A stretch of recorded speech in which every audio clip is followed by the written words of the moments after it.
Hi hello అండి అందరికీ good morning.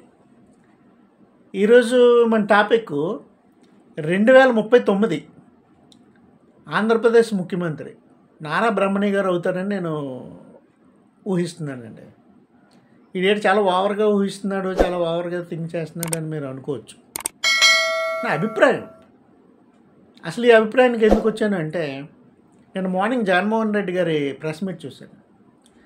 నిన్న ప్రెస్ మీట్లోనే కాదు, గత కొంతకాలం నుంచి నెక్స్ట్ సీఎం అయిన తర్వాత 2.0 చూపిస్తాను టీడీపీ వాళ్ళకి అని చెప్పి చాలాసార్లు స్టేట్మెంట్ ఇచ్చారు. నిన్న కూడా చెప్పారు. ఆ స్టేట్మెంట్ విన్న దగ్గర నుంచి నేను ఈ అభిప్రాయానికి వచ్చాను, ఏది బ్రహ్మణి గారు సీఎం అవడం. అది ఎందుకు అంటే, ప్రస్తుతం లిక్కర్ కేసులో జగన్ గారు జైలుకి వెళ్ళవలసి వచ్చి లాంగ్ టైం ఉంటే, నేను గత వీడియోలో చెప్పాను కొంతమంది ప్రాబబిలిటీస్, వాళ్ళల్లో ఎవరైనా సీఎం అవ్వచ్చని. కింద డిస్క్రిప్షన్లో ఆ వీడియో పెడతాను లింకు, అది కావాలంటే చూడండి. వాళ్ళల్లో ఎవరైనా అయితే మామూలుగా ఉంటుంది. జగన్మోహన్ రెడ్డి గారు కొంతకాలం శిక్ష అనుభవించి బయటకు వచ్చేసినా, లేదా బెయిల్ మీద బయటకు వచ్చేసి మళ్ళీ సీఎం అయినా, నేను అభిప్రాయం పడుతున్నది జగన్మోహన్ రెడ్డి గారు మళ్ళా సీఎం అయితేనే, వైసీపీ పార్టీ గెలిచి ఎవరో ఒకరు సీఎం అయితే కాదు, జగన్మోహన్ రెడ్డి గారు గవర్నమెంట్ ఫామ్ చేసి సీఎం కనుక కుర్చీలో ఎక్కితే డెఫినెట్గా టీడీపీ మీద విశ్వరూపం చూపించేస్తారు. ఎందుకంటే 2019-24లో బహుశా ఇది 2.0, నెక్స్ట్ 2.0 అంటే ముందు జరిగింది 1.0 అయ్యి ఉంటుంది. 1.0 చాలా బీభత్సంగా జరిగింది. ఇప్పుడు ఆయన ఇంకా 2.0 అంటున్నారు, అంటే దానికి డబల్ అనమాట. దానికి డబల్ అంటే ఇంకెంత బీభత్సంగా ఉంటుందో. అయితే అప్పటికి చంద్రబాబు నాయుడు గారు బాగా వృద్ధులైపోతారు. నాకు తెలిసి రాజకీయాల్లో కూడా ఉండకపోవచ్చు, ఏ రెస్టో తీసుకుంటూ ఉంటారని నేనైతే ఎక్స్పెక్ట్ చేస్తున్నాను. అప్పుడు పార్టీ కానీ సీఎం పదవి కానీ ఏదైనా టోటల్గా నారా లోకేష్ గారే ఉంటారు. సో ఈ జగన్ గారు ఏదైనా 2.0 చూపించాలి అంటే లోకేష్ గారికి ప్లస్ క్యాడర్కి. క్యాడర్ వదిలేయండి, క్యాడర్కి ఎలాగా ఏదో కేసులు పెట్టడమే ఏదో లాగా చేస్తారు. బట్ లోకేష్ గారికి అలా కాదు.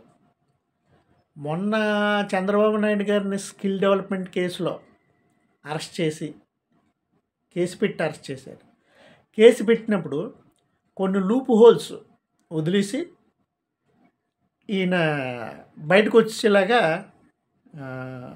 లూజ్ చేసుకున్నారు.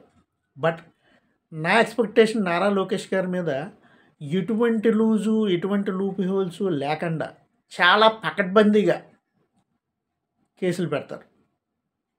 2.0 అంటే అంతే కదా, 1.0లో అదే కదా జరిగాయి, 2.0లో ఇంకా స్ట్రాంగ్గా ఉంటుంది. అంటే ఇదంతా నా అభిప్రాయం అండి, నా ఎక్స్పెక్టేషన్. సో చంద్రబాబు నాయుడు గారు వృద్ధులే రెస్ట్ తీసుకుంటుంటారు. లోకేష్ గారిని ఒకవేళ ఏమన్నా కేసులు పెట్టి నా ఎక్స్పెక్టేషన్ ప్రకారం జైల్లో కనుక ఉంటే టీడీపీ పరిస్థితి 2024 టీడీపీ గవర్నమెంట్ కూటమి ఫామ్ చేసింది. 2029 నాకు తెలిసి వైసీపీ స్టేట్మెంట్లు ఇవన్నీ చూస్తూ ఉంటే 2029 కూడా కూటమైనా సింగిల్గా అయినా టీడీపీ గవర్నమెంటే ఫామ్ చేస్తుంది. ఇదంతా నా అభిప్రాయం అండి, మరి పదే చెప్తున్నాను, నా అభిప్రాయమే. టీడీపీ గవర్నమెంట్ ఫామ్ చేస్తుంది. 2034 at any cost YCP government రూలింగ్లోకి వస్తుంది.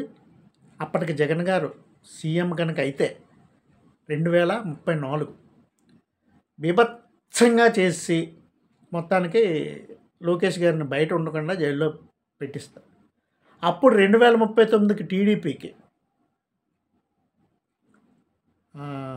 సీఎం అని కానీ అధ్యక్ష పదవి కానీ ఒక క్యాడర్ని లీడ్ చేయడానికి కానీ ఏదైనా బ్రహ్మణి గారే అవుతారని నేను ఎక్స్పెక్ట్ చేస్తున్నానంట.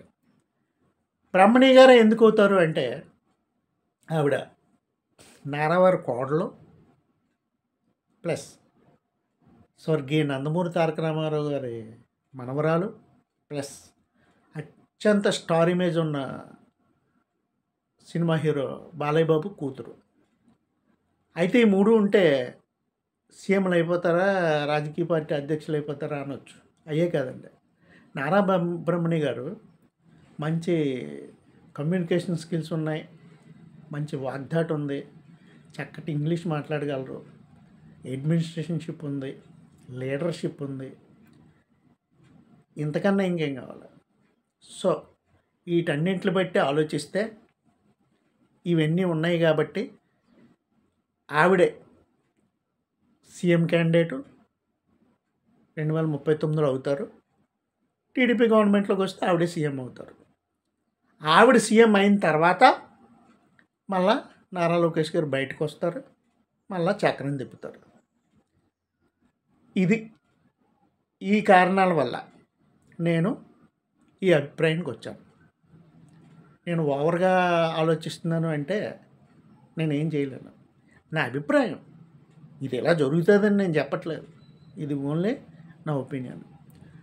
నా ఒపీనియన్ మీకు దగ్గరగా కనుక అనిపిస్తే లైక్ చేయండి. చాలా దూరంగా ఉండేవారు అసలు నువ్వు చాలా వరస్ట్గా ఆలోచిస్తున్నావు అని అనుకుంటే డిస్లైక్ చేయండి. ఛానల్ సబ్స్క్రైబ్ చేయండి, 10 మందికి షేర్ చేయండి. ఇదే వెంట వీడియో.